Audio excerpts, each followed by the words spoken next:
Russian troops continue to pummel Ukrainian cities this morning despite Russia announcing a ceasefire. Officials from both sides are in a third round of talks as we speak. Meanwhile, NATO countries supporting Ukraine will have the green light to send fighter jets as part of their military aid, according to Secretary of State Antony Blinken.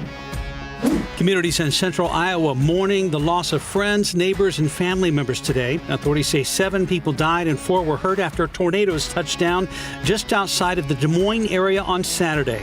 2 children are among those killed. The storm's the deadliest to hit the state since 2008, when a tornado destroyed nearly 300 homes and killed 9 people. If you haven't filled up your gas tank recently, you may want to soon. Gas prices are rising with no end in sight. The national average topped $4 over the weekend for the first time in over a decade. Prices are up 40 cents from last week. The record high average was $4.11 set back in 2008. Experts say that record could be shattered by the end of this week.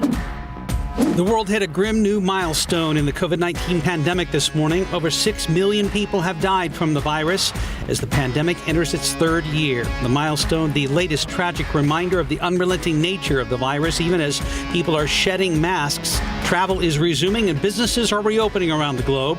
The latest 1 million deaths were recorded in the past 4 months alone. The United States nearing 1 million reported deaths on its own, the largest official death toll in the world. Americans can order more COVID tests from the Biden administration starting this week. President Joe Biden announced during his State of the Union last week that even if you have already ordered free tests, you can order 4 more from covidtest.gov. Once ordered, the tests usually take around 7 to 12 days to arrive.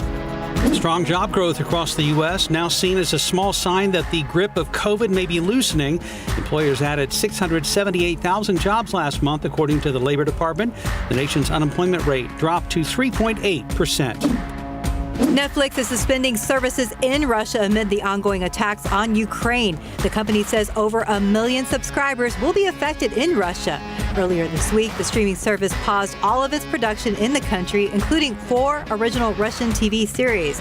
Netflix hasn't specified what would happen to existing subscriber accounts in Russia or when or if service there might resume.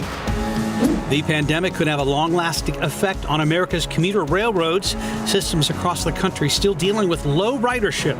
The American Public Transportation Association says passenger counts on the 5 biggest systems are between 25 and 55% of pre-pandemic levels. And officials worry with more people working from home, those numbers may stay down.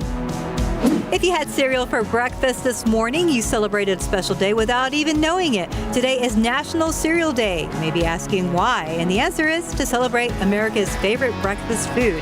Americans have been eating cereal since the end of the 19th century. The industry was revolutionized in 1985 with cornflakes. Since then, dozens of different cereals have been produced. So what's your favorite cereal? And that's today's 9 at 9.